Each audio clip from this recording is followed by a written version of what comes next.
Okay, so now we are live. I'm really, really sorry for the problems with the Zoom link, but hopefully you've managed, well, you're in, so you've managed to get in. Tonight, it's really exciting for us. And definitely theatre have given us the opportunity to celebrate Black History Month with Hermon and Heroda. My name is Semha, that's my sign name. So it would be nice if both of you introduce yourselves. Yeah, you start. What, me? Okay. I'm Heroda. My sign name is that. And my name is Hermie. And this is my sign name. Wow. Today you both look very similar, I must say. I've known you for such a long time, but today your clothes are slightly similar. Your hair's a bit different. Yeah, we're competing with each other. You're competing with my jumper and I listen to you. Right, okay, so we've got a lot to get through. Okay, we've got 4 big questions that I want to put to you. So I'm going to start by talking about housekeeping first. Let me go back to the housekeeping. It's very sensitive, this area, so thank you both for committing to joining me on this panel to celebrate Black History Month. And also to let you know that if anyone has questions for you, they can ask after the 45-minute discussion with you. So there'll be a Q&A after 45 minutes where the audience will be able to ask questions of me and of you, of course. And if anyone has questions, please put it in the Q&A, not in the chat box. And the Definitely team will pick up your questions for us and present them later. Once the Q&A has finished, we'll be really grateful if you can type up a survey later, a questionnaire as to how it went. So, and are we all ready? Yeah, I'm as ready as I'll ever be. Okay, so I'm interested to know about your life in Eritrea and your life here in the UK, how it compares. What's the difference? Can you explain? Well, firstly, we were born, yes, in Eritrea until we were age 7. Our childhood was absolutely fantastic. Would you agree? Yes. Like, no, it was beautiful, our childhood, absolutely beautiful. Yeah, it was a very normal life. Our parents gave us whatever we wanted, really. We had a beautiful home, we had a beautiful dog, we lived in a school, we went to a school.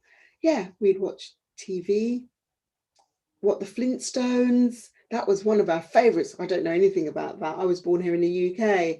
Oh yeah, well, it's a cartoon and we grew up watching that, and that was my favourite programme. Most people think that Africa, people are all poor. Everyone is poor in Africa, which is not true. It's absolutely beautiful. We had a good life. What was your favourite memory? Our father always took us to Massawa Beach, and it's near the Red Sea. It's about a 3-hour drive to Massawa. So we'd go there for the weekends and go swimming. We did that a lot with our father. And that would happen, sort of weekends. Well, what other memories do you have? We looked up to our mother because of the way she dressed, obviously in the Eritrean cultural traditional attire. After she got married, I remember going out, she would arrive at the seaside and we'd say, "Hi, mummy." She would never hug us. And the reason what she'd say is, because you look dirty, go and have a shower or a bath first. I was desperate to hug her and she'd say, "No, go and shower off." So I get showered off, clean myself, come back. And my mum was such a diva. She was, wasn't she? Our mum was a teacher. Yeah, she would be. She was a natural diva. She'd go off. She'd be always dressed up, always have on lots of gold jewelry. She'd always be out with her friends. Yeah, but what happened after she'd come to see us at the beach? We'd follow her to see where she was going. It was about a 10-minute walk. She'd go to her friend who lived in a massive big shed. It was a special shed for weddings. We were about 5 years old, weren't we? Gosh, we were very little girls back then. But I do remember us pulling up the entrance to the shed, and it was like a shop, and we were small, and everyone looked so huge to us. They couldn't see us because we were so small. We'd sneak in there, be nosy, look at what food. There'd be Eritrean food being served, and we didn't know the people there, but we'd eat the food, we'd join in with the dancing, we'd see our mum there. Yeah. Yeah, there was a maid that would be looking for us. We had a nana, she would be searching for us, and she was searching for us amongst the wedding guests. She found us and got really angry and said, "Come on, guys, right, that's it, gotta go home now." Yeah, and we saw all the women dressed up beautifully. You know, they were wearing all this gold jewelry. It was so beautiful. They looked so beautiful. So my childhood is so very different to yours. And I thought, what if my parents hadn't moved to the UK and I was born in Eritrea? I tried to imagine it. I do remember going to Massawa with the both of you, Massawa Beach. I was shocked. It was so different. It was hot. We drove through these narrow hills, the hills in the coach. Do you remember? We were in a minibus. Do you remember what that was like? There were so many people on the beach. I thought, oh my gosh. Yeah, I remember. Yes, we were waving at you, trying to get your attention. The first time I went, it was a shock. And then going back, you know, it was just amazing. It's a different world, to be honest. But I was shocked that you remembered it so well from when you were 5. I mean, I don't think I could remember anything from when I was 5. Oh, that is really interesting, actually.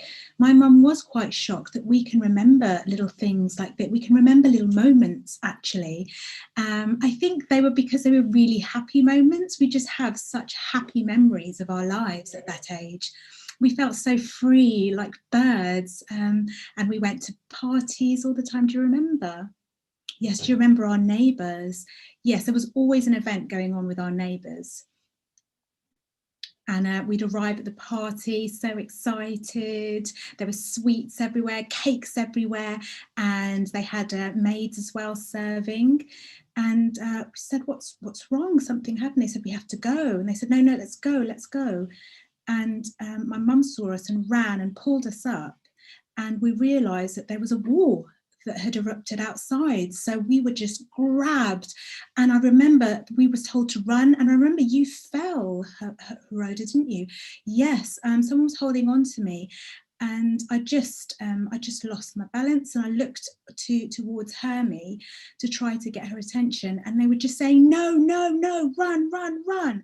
I remember I saw my mum crying, absolutely sobbing, saying, come back. And my nanny grabbed us and bolted with us. And I think it was that we went to the basement at that point. So we went to the basement to try to protect ourselves from the war going on outside. And I remember hearing it. Obviously, that was before we became deaf, but it was, it sounded like a bomb or something, a loud bang. We thought it was a star at some point. It wasn't a star. It was obviously a bomb coming down. It was, looking back, you realise that was obviously the war. That was, my goodness, what a scary time to actually remember seeing that. Yes, yeah, we do remember that. It was far away in the mountains, but you can see it quite clearly, and you could feel the vibrations of the explosion.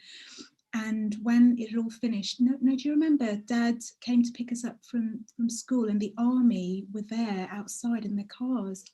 The soldiers were there, and God, I can remember those moments. I remember, obviously, the war was awful. It was sad, but there was also something positive. Do you remember chickens, like roosters, the sounds that they made? Every morning, so you'd wake up to the sound of the rooster. I can remember lovely things like that. I remember conversations. It was fantastic. And then obviously we became deaf after that. So can I ask, the first time you saw, obviously you remember a happy life there, but you were 5 or 6 or 7 when the war broke out. I think we were about 7, but we were still quite ignorant. We just didn't really know what was going on. it became, to be honest, it became normal. Like I remember visiting my grandma's house, and we were told to run, and we had to run again, but we always seemed to be running somewhere, and I wondered why we had to do that. But you just do it when you're a child, don't you? But I remember like little moments and little memories of you know, the terrible experience of the war.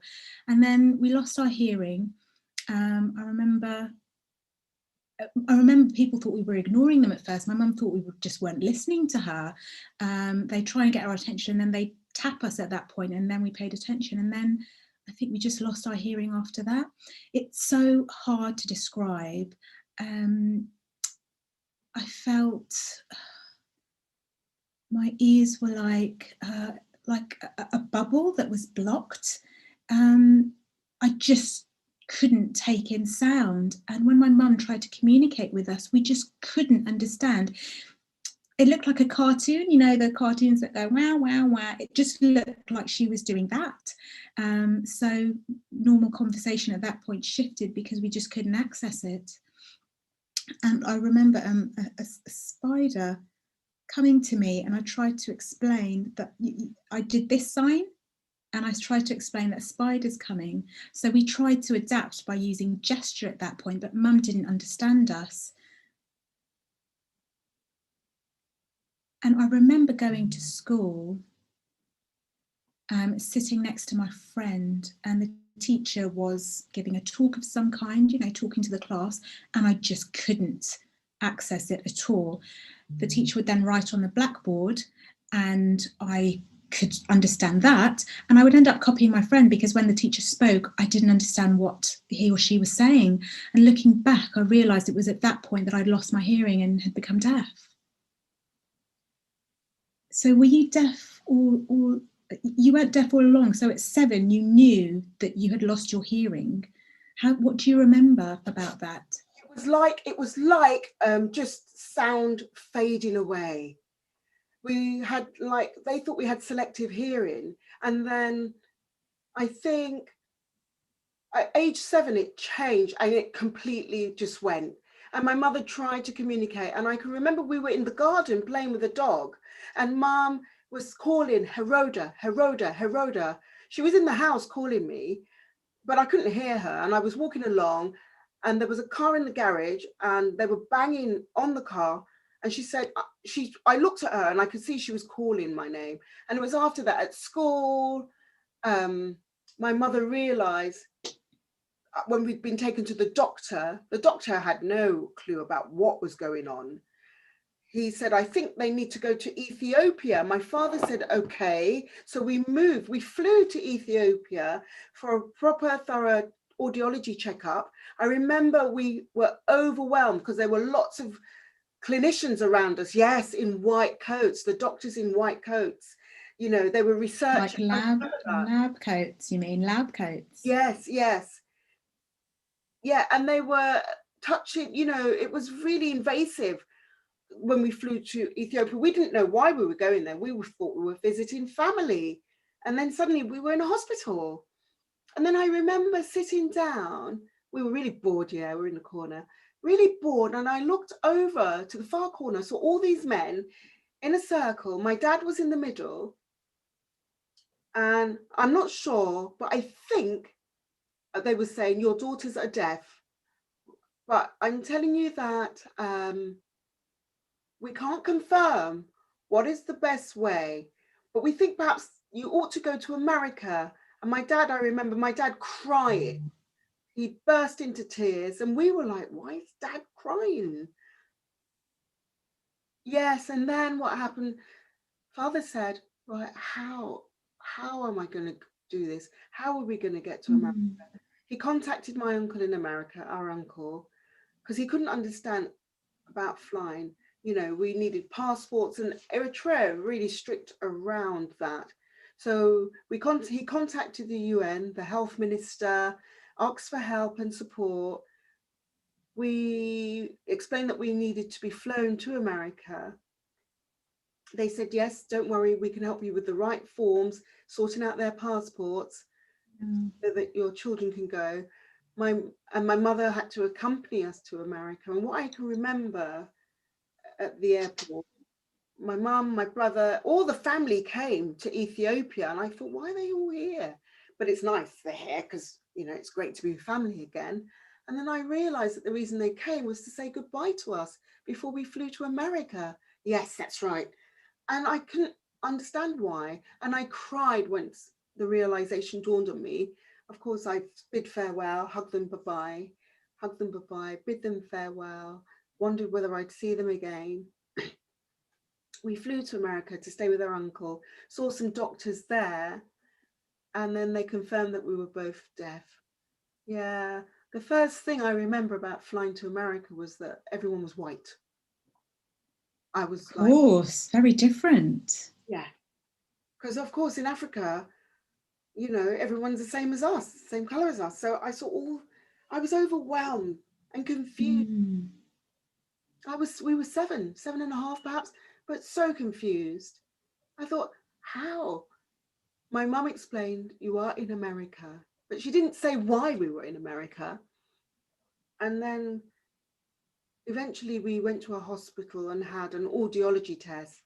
We were given new hearing aids that we had to wear. I remember thinking, what is this? And I threw them off. I took them off and threw them down. I thought, what's wrong with me? What's wrong with my sister? I threw them down. And we were told, you must wear them. We went to bed, I remember sleeping, and I took them out and I looked and thought, why have I got these things? What are they? I went to sleep, woke up, put them in, and had a weird sound. I heard a weird sound. And then we started speech therapy with our mum, first in English, spoken language, with someone behind us speaking. Can I check? Did you know English in Eritrea at all? So you just arrived in... No, we Wow, haven't. you... Our first language is Ter. I can't spell it, sorry, my spelling is terrible. It's an Eritrean colloquial language. Tigrayan. Yeah. So Eritrean language. Okay, so going back to America, so you learned English there. Wow, Yeah. such a big change. Yeah, mum taught us. She taught us. And then we learned to be oral. We did that for a year, didn't we? Learned to speak. Well, mum didn't know about sign language at first, so difficult. I think. Difficult for society because they thought, you know, sign language was not the preferred language, oralism was better. Yeah, I can remember our mum standing behind us and speaking, saying things like, basic things like hello. So I think she wanted to make sure that we could hear well enough. She wanted you to keep a bit of your hearing then. Yes, so that we would integrate into the hearing well, so we could hear well enough. I don't think my mum was aware about, she was not deaf aware. It was the same as me. I think in Africa, maybe in Eritrean culture, they don't really understand. Obviously, health comes first, of course, but they don't realise actually that sign language exists, whether it's BSL and so on, and that has its own rich culture.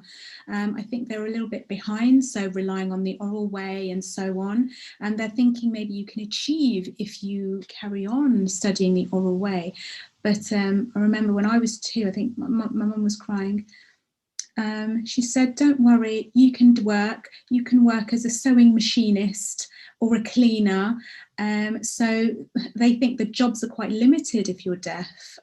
So I've broken away from that. But I can imagine how your mum felt with the 2 of you losing your hearing. That must have been a lot worse. So I think over there it was difficult, but over here it's far more acceptable, I think. I'm sure the audience have a lot of questions that I've realised at this point. So please, all of you out in the audience, please put them in the Q&A box and we'll get through them later. It's funny, you know, because my mum planned to go back home from America, give us what we need, sort out our difficulties with our hearing, and the plan was to go back to Eritrea. That's what she told me. She had planned to go back to Eritrea. I cannot imagine, because we would not have had the access and the support there. And luckily, her sister had advised her that we should go to England. So that was a massive relief when she told us that later on. So yeah, we flew to England and the rest of it is history. And then we started schooling. Went to a mainstream school at first, which was overwhelming because we went to different schools and it was really confusing. And then we went to a boarding school, deaf boarding school. Fantastic. Boarding schools are the best, I think. I'm so thankful that I went to a boarding school. I felt the freedom, total freedom there. Free. Yeah, we went to the mainstream school and we just didn't fit in. I can remember being bullied as well. We were bullied because of our deafness. And Mum said, I'm not having that. So she transferred us to secondary school, Selling Court. Yeah, Selling Court School. It's a really old school, primary school called Selling Court. And they had a deaf unit there, which was great. But I do remember meeting another person who was deaf, the first deaf person that we'd met. And I thought, wow, they're speaking as well. And then we went to Ovaltine School. When we arrived, you arrived first, didn't you, Hermie? And it was really confusing after I arrived because it was like double take. Yeah, because I got there first and you got there the second day. And they're like, what? What are you doing here? Go back to your classroom. And I was like, actually, that's Heroda, you mean, not me, Hermie. And they were like, oh, there's two of them. They're twins. And they were like, ah, exciting. There's twins around. Yes, because the first thing I felt really relieved about was that I could see there were lots of other deaf people. I felt I was part of a family. And I thought perhaps we were the only two deaf people in the world at one point, because we hadn't seen any other deaf people. We had no connection to them. And that's when we found our true identity. Before that, we were just confused. Yeah, and trying to figure out I was trying to figure out who I was. Yes, who am I in? So if I compare Eritrea and the UK in terms of equality, I just think I'm so thankful that our parents gave up their lives, their good lives, to move us. Wow. Wow. And that links perfectly actually with the second question. So what was it like seeing, then obviously you were 7, then you moved to the UK and so on. What was it like seeing people kind of your age meeting other deaf Eritreans, for example? So you're meeting other deaf people, they're the same skin tone as you. What was that like? Yeah, I remember the school just didn't get our culture. They were like, where's Eritrea? What is it? What food do we eat? I tried to explain it. They didn't understand. So I just thought, oh, well, that's their problem. And then as time went on, I can remember we went to a pub in Victoria where deaf people would congregate. It was a big deaf event. And we arrived there and I saw you. No, you saw me. You saw me first. Yeah. I was shocked seeing 2 of you, to be honest. I'm like, oh my gosh, there's 2 of them. They're the same colour as me. I thought I was the only one in the deaf community who was Black, Eritrean and deaf. You were also a similar age to me. I wasn't sure where you were from, obviously, at the start. And I thought, was it risky asking? But I thought I'd give it a go. We immediately knew you were Eritrean. And that's when we went up to you. No. She asked me first, are you from Somalia?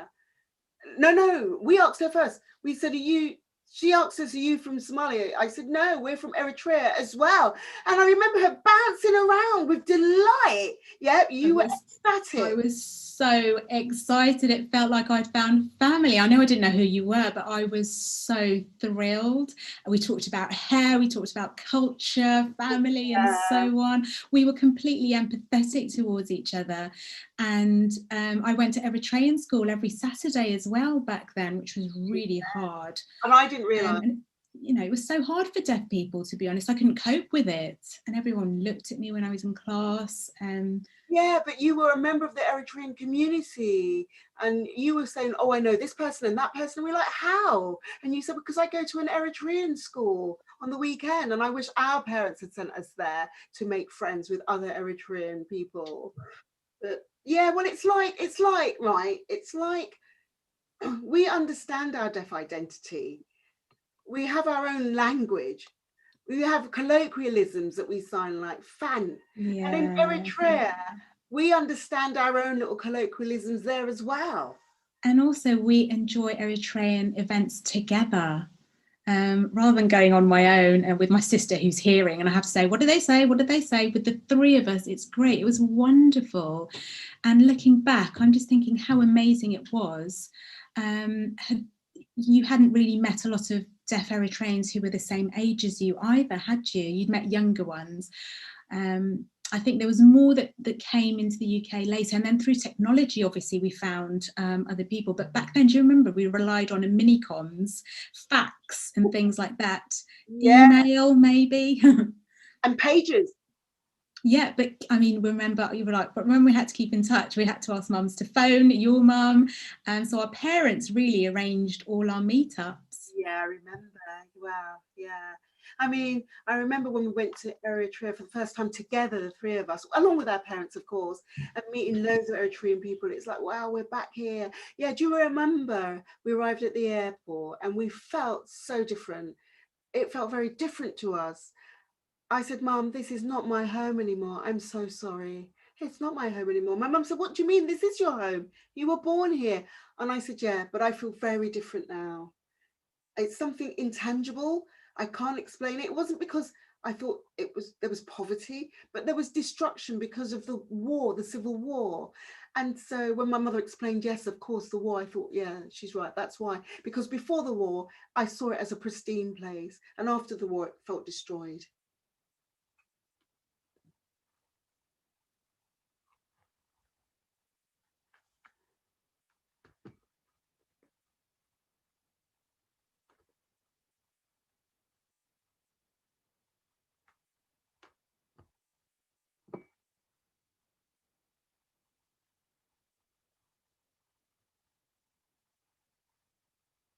Yeah, that's right. Yeah. So, you know, I remember going to Italy, the journeys that we have to take as immigrants and then eventually moving to the UK. At age 18, my mother came and then my father later. You know, there were very few Eritreans in the UK at that time, very few. So it was really difficult and it was a very small community, but we managed to find other people and we're lucky now with the new generation. There are plenty of Eritreans. Plenty. Yes, that's right. That's right. So, did you know, right? Oh, yeah, you've got a deaf brother, haven't you? Yes, we have. Yeah, we live in different worlds, though. Yeah. So, the big question is, right, everyone wants to know this, of course, being her. That's been going for a while, and it's so successful now. So, what inspired you both to start this? What was your process? You know, people think about the content that you create and you're just posting things, but it's more than that, isn't it? There's quite an in-depth process involved. Do you want to explain? Yeah, well, the first thing is what inspired me to set up Being Her was rejection, people rejecting me. So I used rejection. Yes, I used rejection, and we set up our boundaries and decided that we'd work with John Lewis, retail, first of all. So that was, how long ago was that? Gosh, I feel really old. That was about 2015, no, 2005. Oh my gosh, a long time ago. So I was working in retail at John Lewis. There was no experience required, but they wanted people that had design knowledge. So I worked in John Lewis. No. It was actually before John Lewis. You were working for... Yeah, after graduation, I went to work for... Let's go back. We have to go back. Yeah, go back to London Fashion. I think that's how we met, wasn't it? Yeah. So, yeah, London Fashion Night School. And then I arrived in London and was like, what is going on? It was a shock to me. I felt really isolated at first. And I had to rely on an interpreter and a note taker at university. But at the same time, I didn't feel engaged. Yeah. No, I didn't feel safe in university. I felt safe in school. But not at university. It was like the gaze. from people was like, oh, there's a deaf person here. They had an attitude towards me. And I think deaf environment and hearing environment is very different. You do get that gaze, don't you? I know what you mean. It was hard. It was a struggle. I thought, Jack, just don't think about them. You've got your interpreter. Just focus on your work. But it would have been nice to socialize with the hearing people. But I tried it, but they still treated me as other. They didn't really want to be friends with me. And I could communicate, but they weren't prepared to try. They weren't prepared to be patient with me. And so because of that, I just thought, right, I've got my sister. I have her. Thank God. Yeah. Very lucky that there's two of you, but you had each other, which is lovely. It's really nice.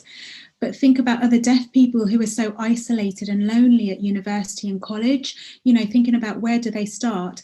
Coming into, you know, the hearing world in a school, I think I struggled much like other people. And with the fashion world, it's so competitive, isn't it? You two have broken through with it, though. It's amazing. Yes, and you know, and we did that for so many years. And then at the last moment, the manager said, right, so aiming for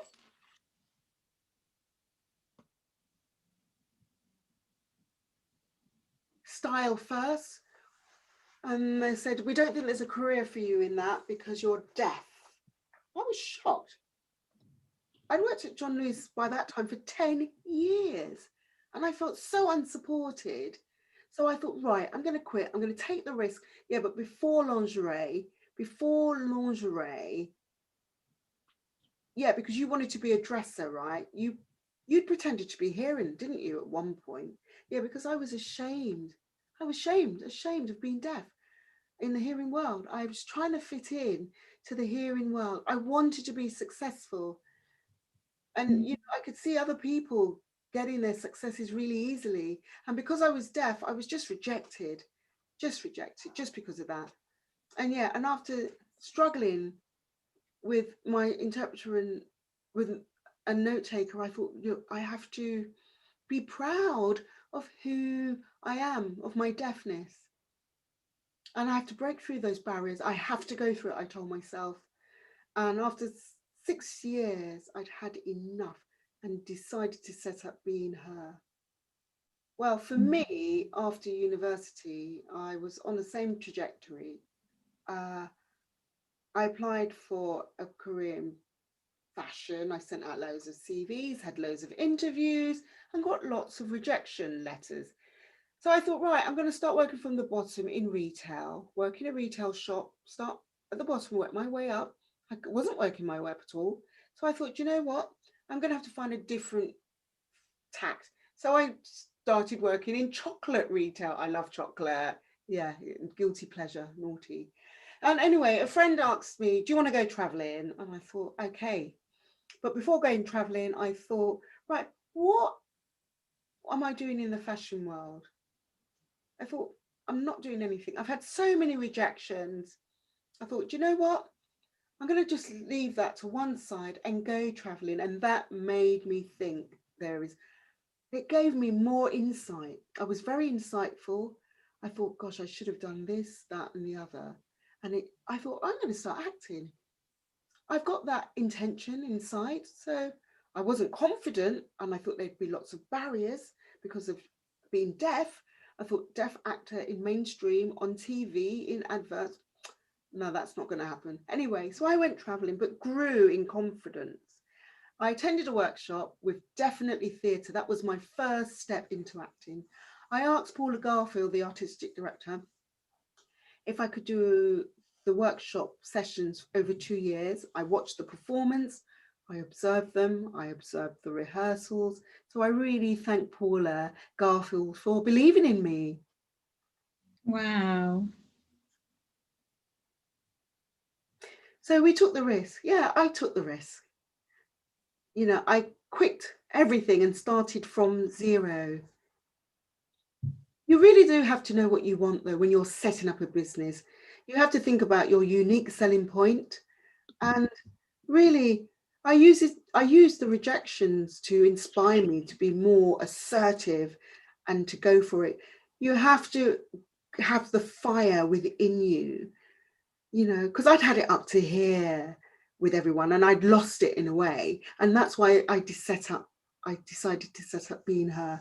And in the process, it gave me such confidence. I wasn't confident before, but that made me grow in confidence. Yeah, Being Her helped to promote deafness, diversity, disability, women, and changing people's attitude and perspectives towards disability, towards women, towards race.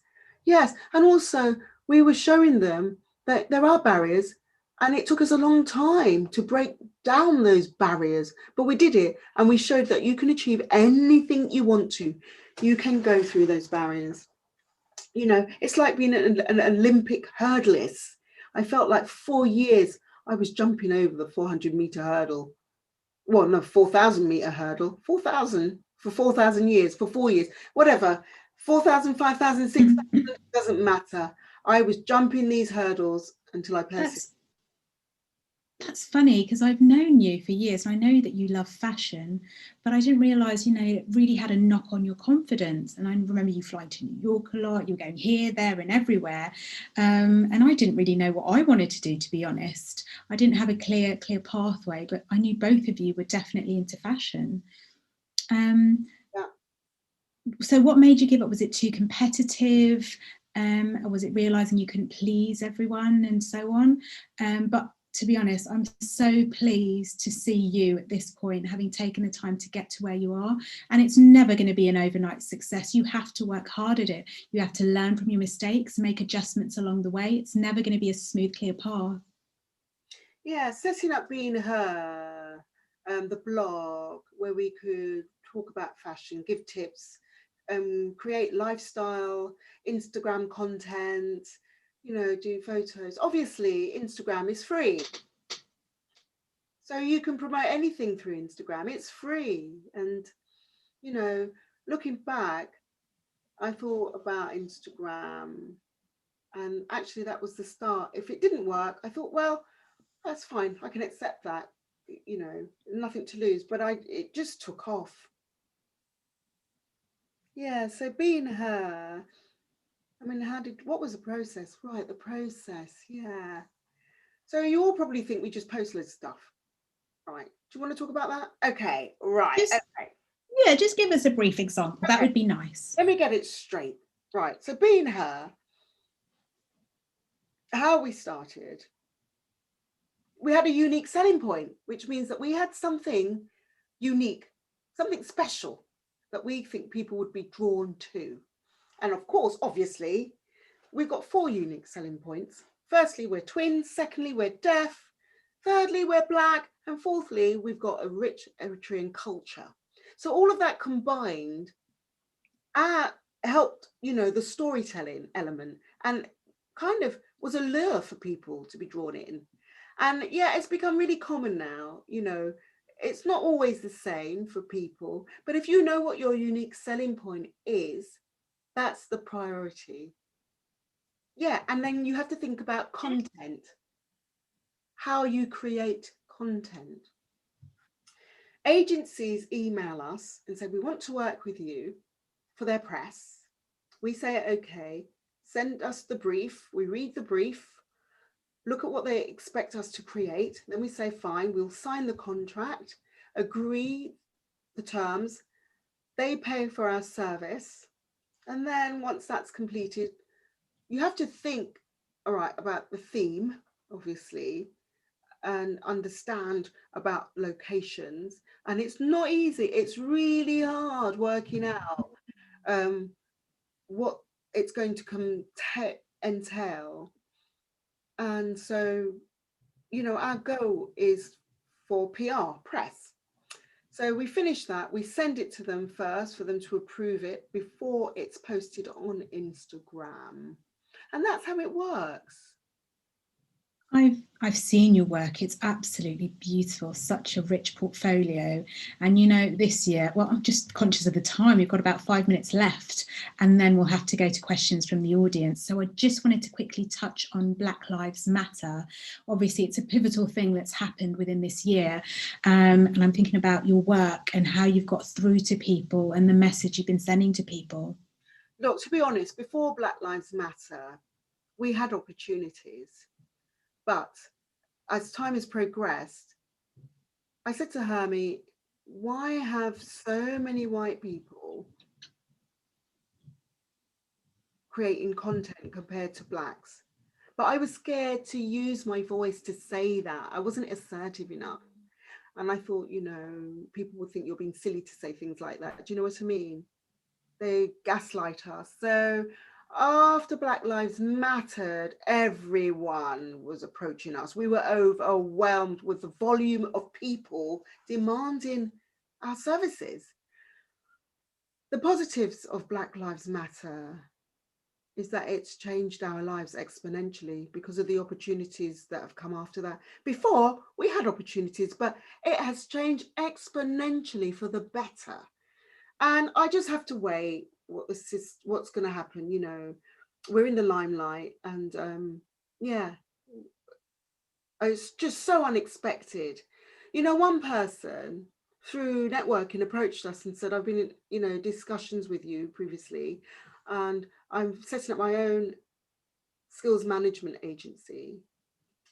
They talked about the experiences they needed us to have to work with the press, and the person said, I love you too, and I want to be the first person to include you. I want you to be fully inclusive in our venture. And it was like fire in my belly. Yeah, like Hermie said, you know, people have white privilege. They really do. And my job is to select people to show inclusivity, to show what society is supposed to look like in all of its diversity. And that really hit me when that was said. I thought, finally, someone believes in us. Yes, and with Black Lives Matters, it's affected a lot of people. It's something that's been going on for years and years, but it has been a slow process, and it will be, I think. But I've seen the positives myself. To be honest, I've reflected on myself and realised I can do this. You can be more assertive. So it's really good. It's a really positive thing that's happened to us to celebrate this Black History Month together.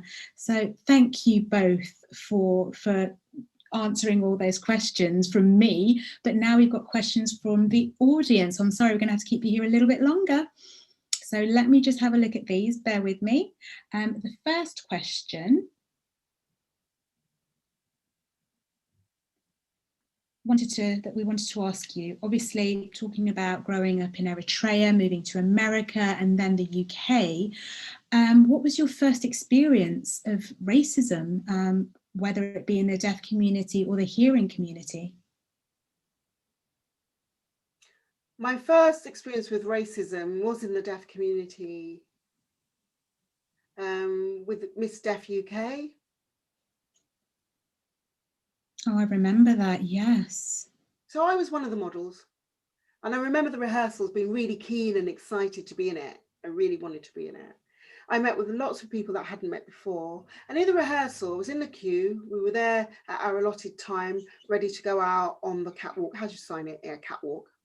And I went out onto catwalk, and I remember a white person next to me, a white woman next to me. She said, she was ticking each person off. I think there were about 20 of us. She ticked us all off. And she said, yes, you all have potential to win tonight, except for you. And she pointed at me. She said, it will be impossible for you to win because you're Black.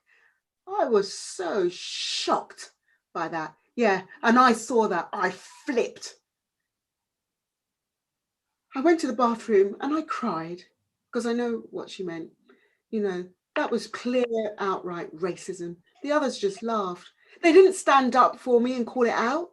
They didn't say to her, grow up.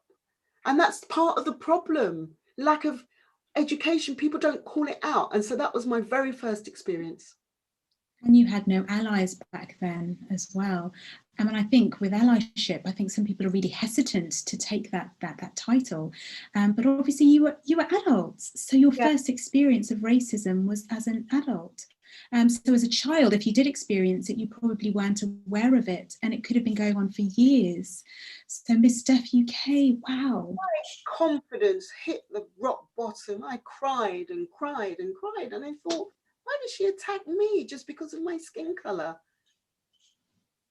Yeah, this was from the deaf community as well. A person said, why don't you just go back to Africa? I was like, whoa, that really Wow. me. Because I was teasing, we were teasing each other about world football, and England had lost. And I was like, oh, I'm sorry. But that was the truth. And they flipped and said, why don't you just go back to Africa? And I was like, whoa. And I cried and I cried and I cried. I told my friends, and they were allies. They supported me, and they went to that person and said, why did you say that?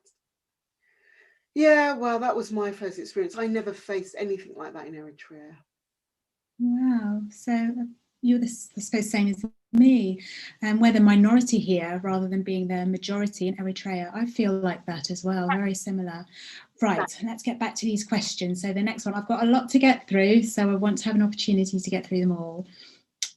Oh, someone said, oh, I absolutely adore Eritrean food. There's a place in Woolwich called the Blue Nile, a restaurant there.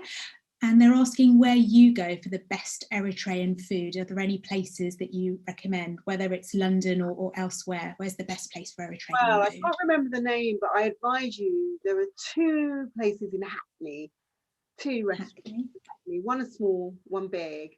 I can't remember the names of them though. Oh. And there's a third place, which is, where is it? In North London, near Wood Green. Oh, I can't remember the names. I think, You could maybe post them later. Yeah, Wood Green. Yeah, Wood Green, I think. You could post them in the chat later, so maybe hand them out, just to let you know that Eritrean food is the best. Yeah. And it's vegan as well. It's very healthy. I realised that I love my mum's cooking. Restaurants aren't quite the same. They really do depend on where you go, but they're never the same as your mum's cooking, are they? My mum's cooking's really, it really hits the spot. Agree. I had food poisoning when I went to one of the restaurants. Actually, I got ill from it, so maybe it clashed with me. I don't know, but yeah, mum's is the best. Right, moving on. Next question. Oh, this is an interesting one, actually. Do you think if Eritrea had a strong, thriving deaf community, you might have wanted to stay here rather than moving to the UK? No. No, I hadn't actually thought about that before. Deaf community, there is one in Eritrea, in the school. They do have their own sign language, but in terms of academic achievement, Eritrea, can you imagine Cuba, where the government are very controlling of the population in terms of the work they can do? It's the same in Eritrea. They don't have a life there in terms of, it's difficult. When I went to Eritrea, I was in a hairdresser, and the woman next to me, she tapped me on my shoulder and she said, oh, I'm deaf as well. I was like, oh, hi, wow.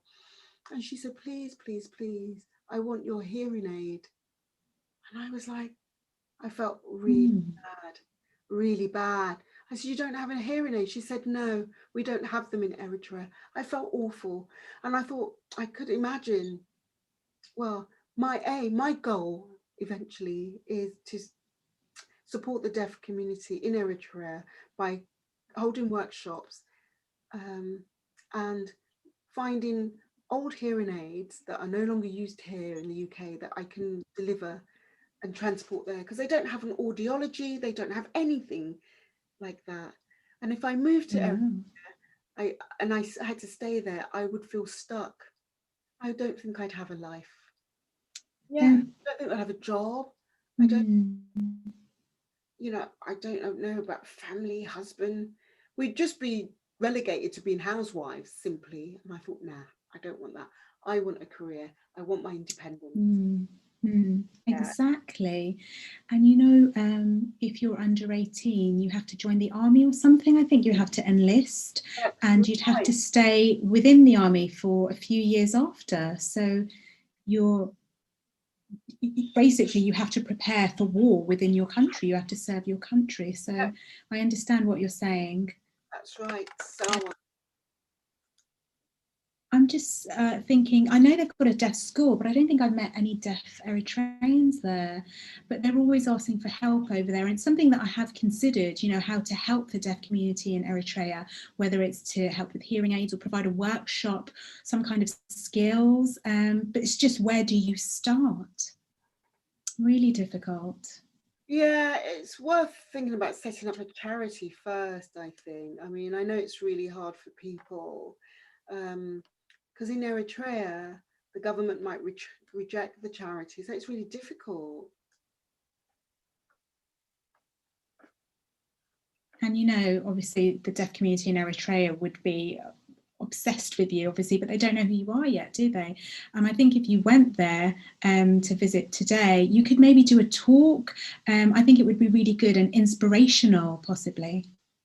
Yeah, in Eritrea, we'd have to go to Ethiopia first, maybe. Yeah, something to look at and work out, perhaps doing that. Okay, well, I'm going to look at more questions. We have had more. I've got 3 more to come, I think. What's the most important things or lessons that you've learned from setting up Being Her, your own company? It could be anything. Like something important, some important lesson you've learned? I would say engaging with audiences, our community, educating and storytelling, and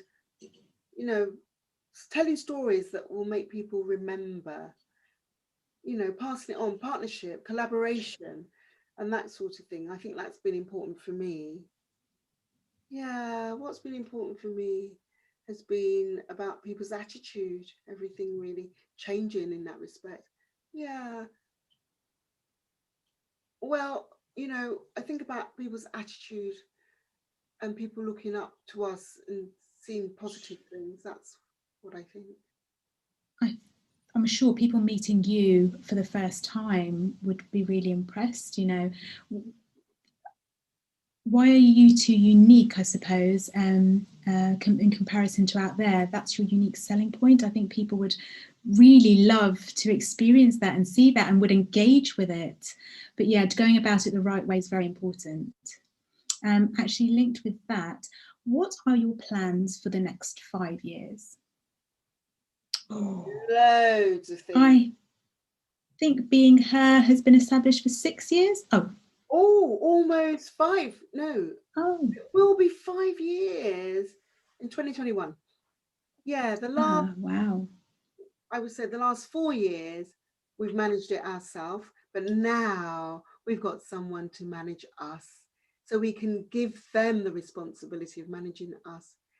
Because they've said they really have all these goals for us to achieve over the next 5 years. So a book is in the planning, a book of our story. And they said they happen via networking. So that's one thing. The other thing is, well, what I envisage is being a designer of swimwear. Because when I went to Greece recently, I was thinking, do you know what? I want to set up, I want to do swimwear. I spoke to my manager. My manager said, yeah, I can help you with that. I can strategize and help you with that. So we need to source a factory and all of that stuff. Yeah, I want to design clothes that's accessible and easy to wear. And actually, I'm an actor, but linked to our story, I want to set up, I want to do script writing that I can pass on to people, for them to do a play, documentary about us, maybe. We want to break down barriers in the next 5 years. And so that the deaf community can be inspired. It's not easy. It will take time to open doors. And, you know, maybe we would love to set up our own company so other deaf people could come and work with us.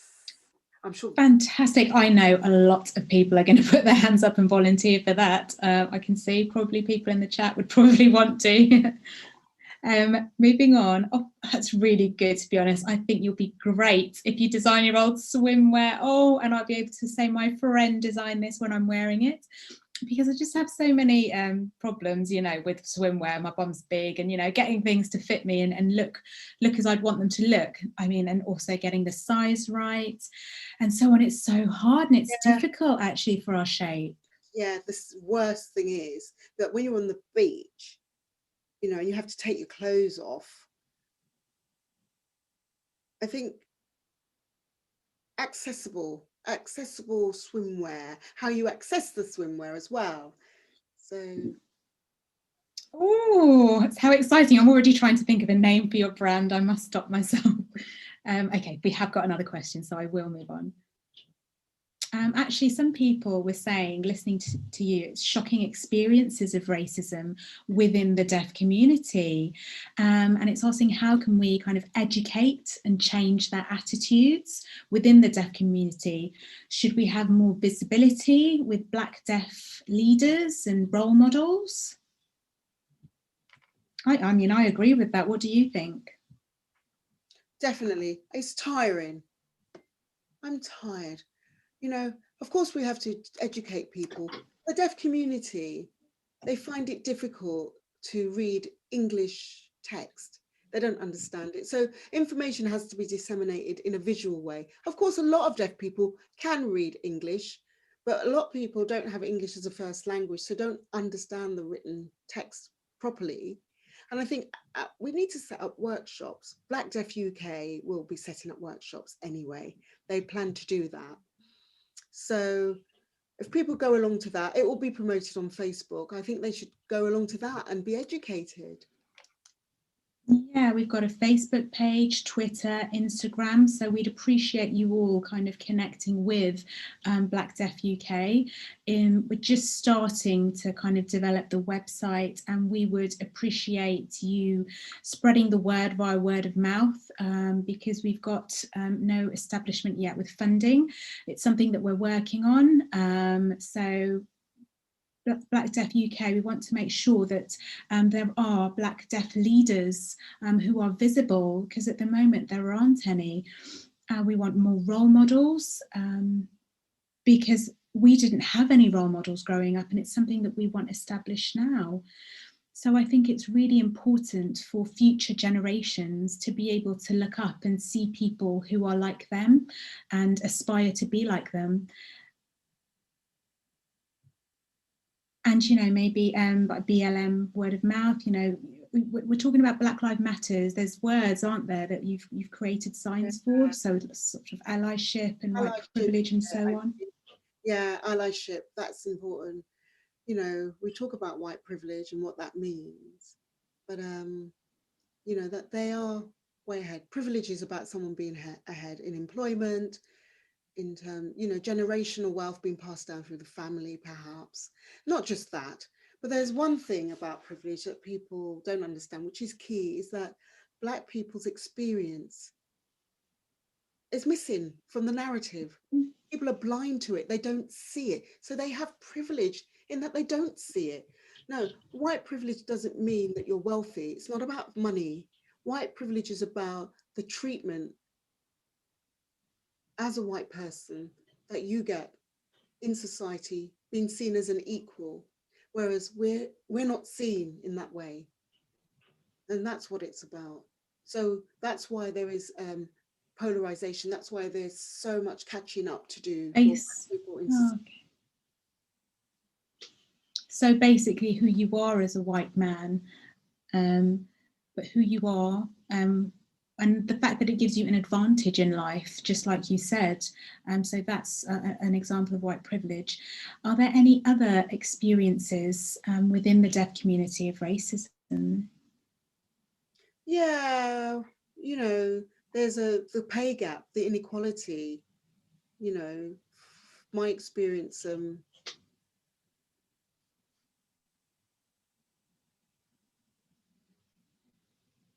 So if people want me to do something, they should pay me for my service. People are not wanting to pay. They say, no, sorry, we don't have a budget to pay you. I'm so sorry.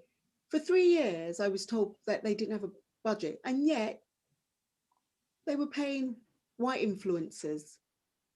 The reason they were paying white influencers was because they were blonde haired and blue eyed, and they thought that would mean they'd have more appeal on Instagram than a black person. Yeah, but they're But representing. why? Does Instagram have its own algorithm? I suppose it controls what people watch and see. For me, my personal experience is those who are not black are not comfortable with BLM, and they're trying to understand it. But I mean, I've been in a situation where I've been the only black friend within a group, and I think I've just become used to it, and I've become like accepting, laid back. And some people do want to help, but they go about it the wrong way. Maybe afraid to ask as well. And I hate it when they use that term, angry black woman. I absolutely hate it. And they give us that label and that stereotype all the time. I think it's quite important for black voices to be out there, to be heard. We're all the same, we're all human, we all have stories to tell. We all have similar experiences. Well, not similar, but we have our own experiences. But I'm digressing, so let me go back to the questions, because I know there are more. Our batteries. You need to charge. Yeah.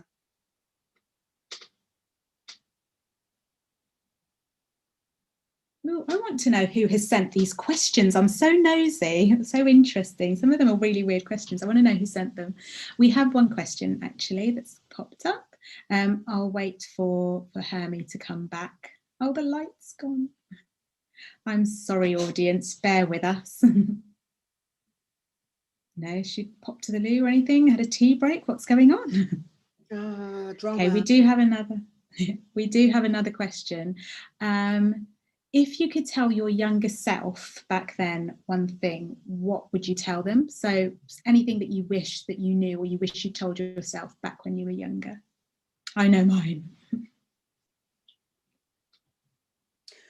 I wish I'd had more confidence back then. I wish I'd done acting back then, acquired acting skills 15, 16 years ago.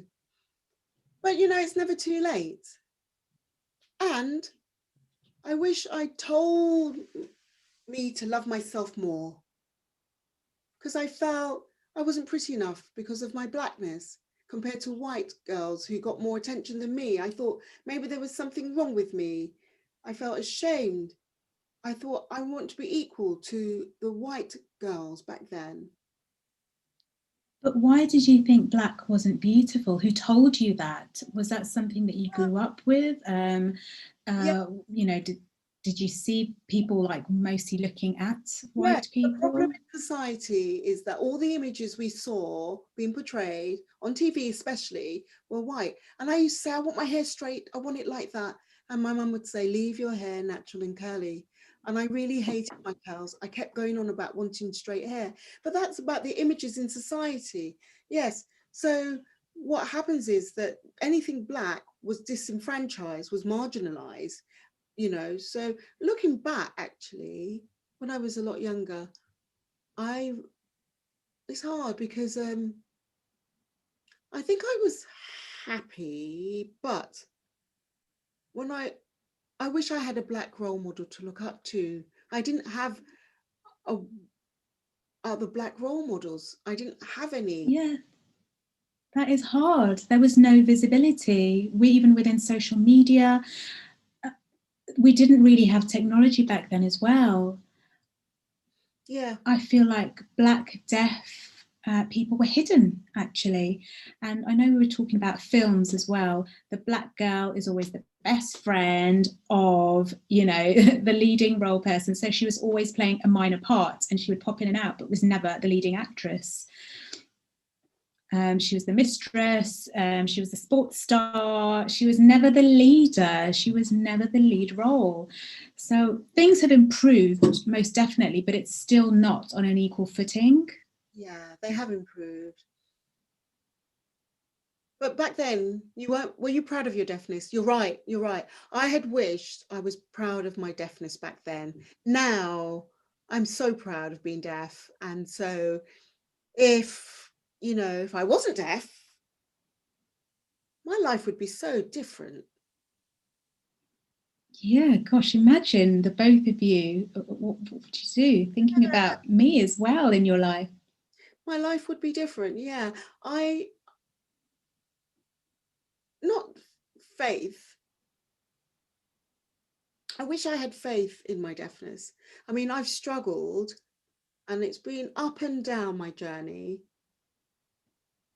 But, and the thing is, we just know that our life hasn't been perfect, and it's just about pushing the boundaries and patting ourselves on the shoulder.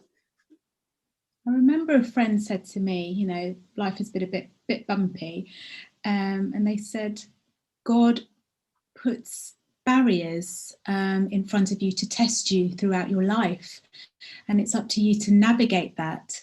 So you'll never have a smooth ride. You will always go through up and downs, but it also makes you feel like you've got a mission, something to aim to. And this trajectory that you're aiming towards is amazing. I told you that you should do this and that. I've tried to encourage you, and then finally you're doing it. I'm seeing that you're doing it. Look at you both now and where you've come. I'm so proud of you both. Yes, who had the conversation about the logo? Being her. Yep, Semha, thank you so much. We applaud you. Do you want to explain why it's being her? Because people would probably be thinking why you came up with that name. It's related to me, the beginning of my name being Her, and your name as well. Yeah, and it was about what could we do? Being her. Yeah, being her. I thought, fantastic. Just be yourself. That's what it means, basically. You're beautiful. We can't be perfect. There's no thing called perfection. There's no standard, so people talk about, oh, I want to be like her. I want her to have straight hair, straight nose, and a certain stark kind of lip.